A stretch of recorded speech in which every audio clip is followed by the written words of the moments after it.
Yo, what's up? All right, so today I'm going to talk nutrition and how to really learn to ebb and flow with your energy expenditure, intake, and make it all mesh without really having to stress over it and not having to worry if you have, like, Friday, Saturday, you decide to go out and party and you drink and you have some pizza and you have some donuts in the morning and stuff like that, how to really actually balance that out, right?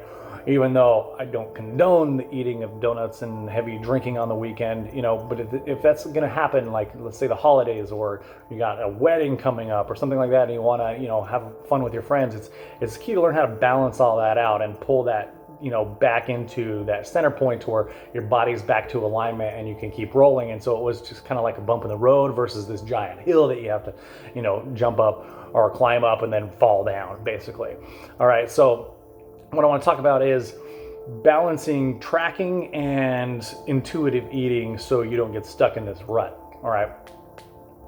So what I like most of my clients to do right out of the gate is fast.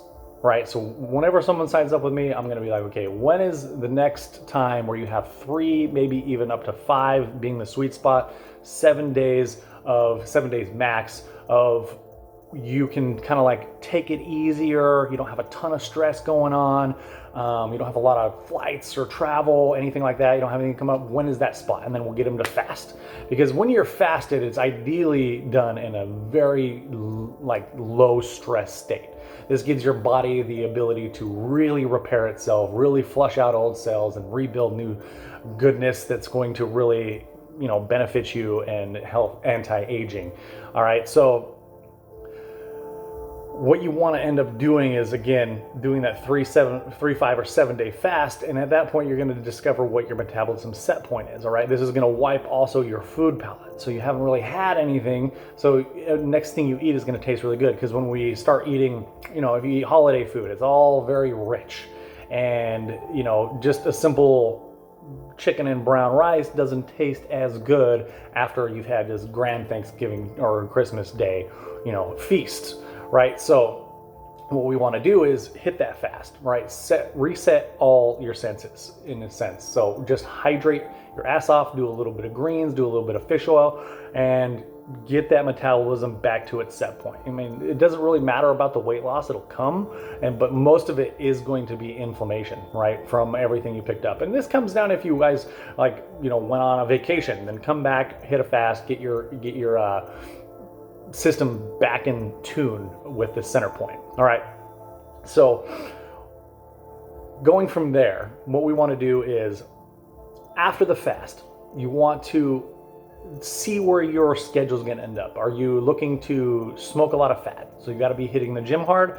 Are you looking to build a lot of muscle? So you got to be hitting the gym hard. Are you looking to just do some yoga? So you're not going to be hitting the gym hard, but you're going to do like mobility. At that point, you'll look at where you want to set your macronutrient levels. All right. So if you're going to do a very low intensity, a lot of walking, a lot of low stress activities, you're not going to be pushing it hard in the gym. You're not going to go run for any endurance.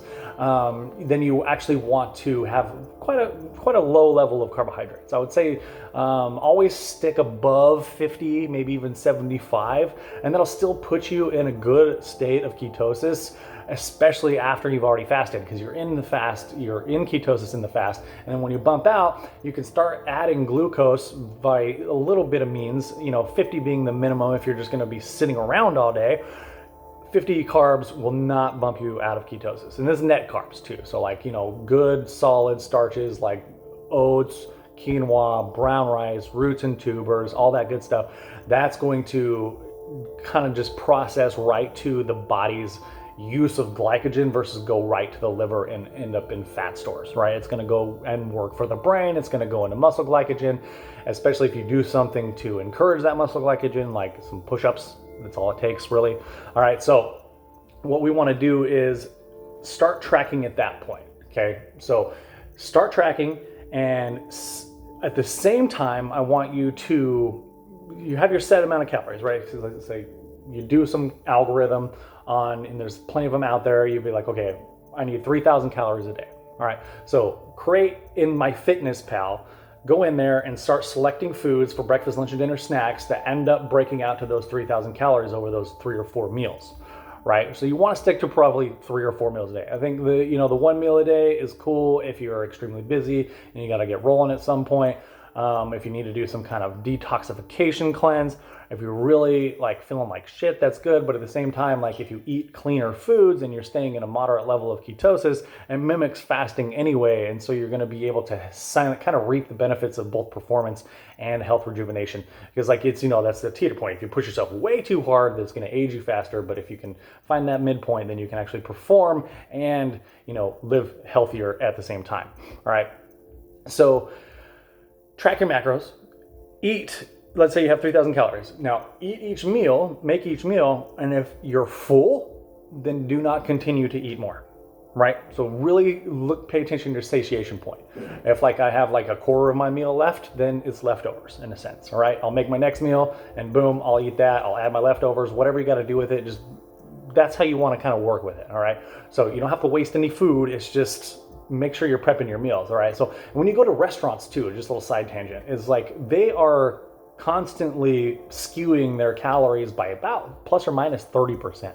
All right, and they usually err like, okay, Chipotle says the burrito is 800 calories. It's probably like 1,100 because like they err on the lower side. There's really no regulations that are going in there and actually looking at what they're doing. But when they cook with all the oils and all the leftover residuals from the other meats and all the different, who knows what's going into that food, is the calorie surplus is it's kind of just uncontrollable. So the only way to really fine tune it, and again, this is putting you first and making time for you, is making time for yourself to get in the kitchen and actually prepare your food, all right?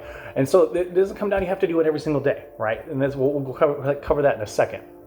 So when you start tracking, just make all your own food and then adjust your calories, like I said, in terms of intensity, high intensity, more carbs, low intensity, less carbs.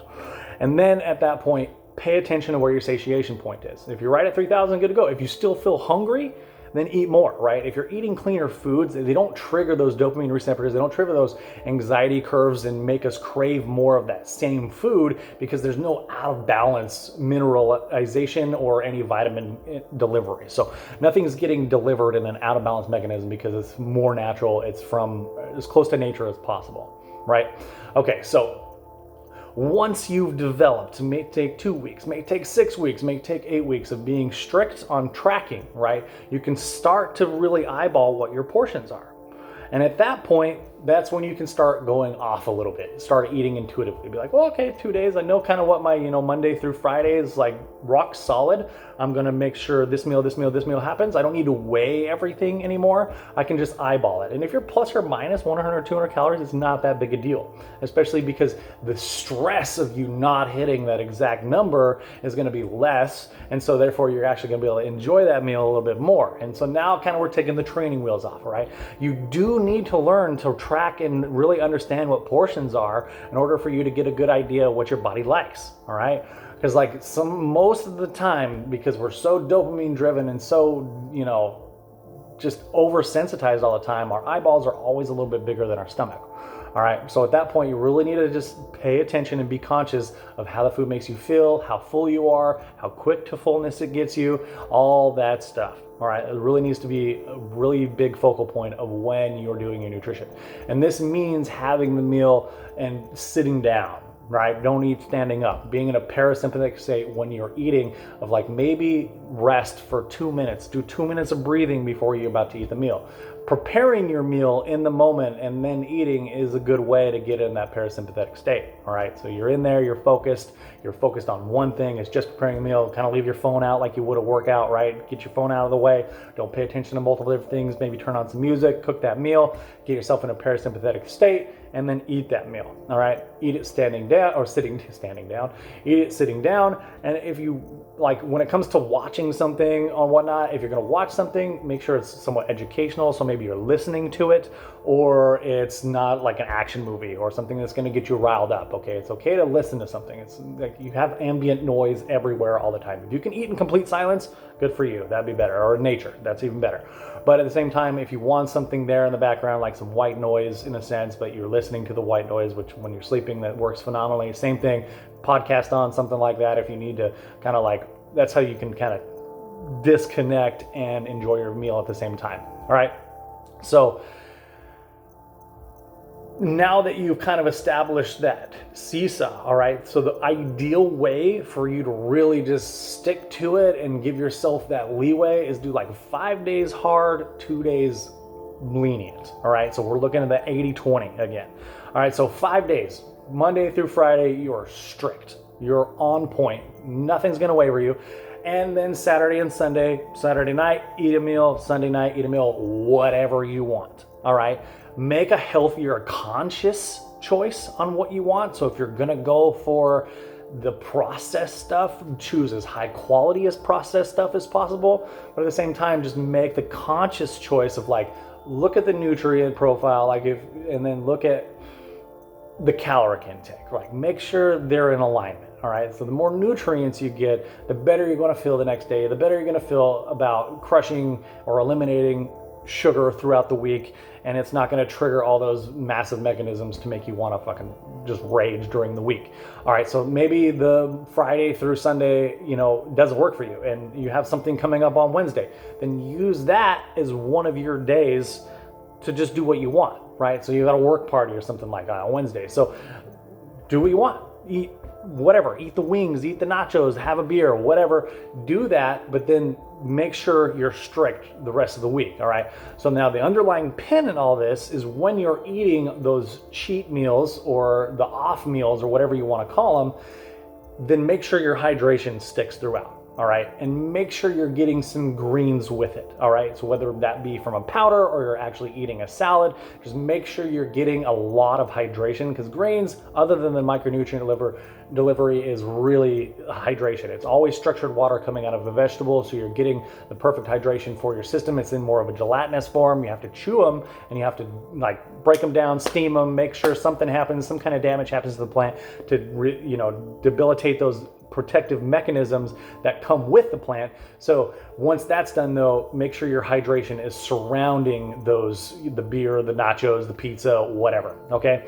So I think that's pretty good in a nutshell. All right, so again, fast, track, eat intuitively, mix it up. All right, so if you're going to go into another stage though, let's say I'm going to try keto. I'm going to go through keto for 3 months because I love the way my brain feels, and my inflammation drops, and I like eating meat, and I like eating butter, and I like eating other stuff like that. Then start tracking again. All right, so after about 2-3 weeks of tracking, 4 weeks of tracking, then you can start eating intuitively.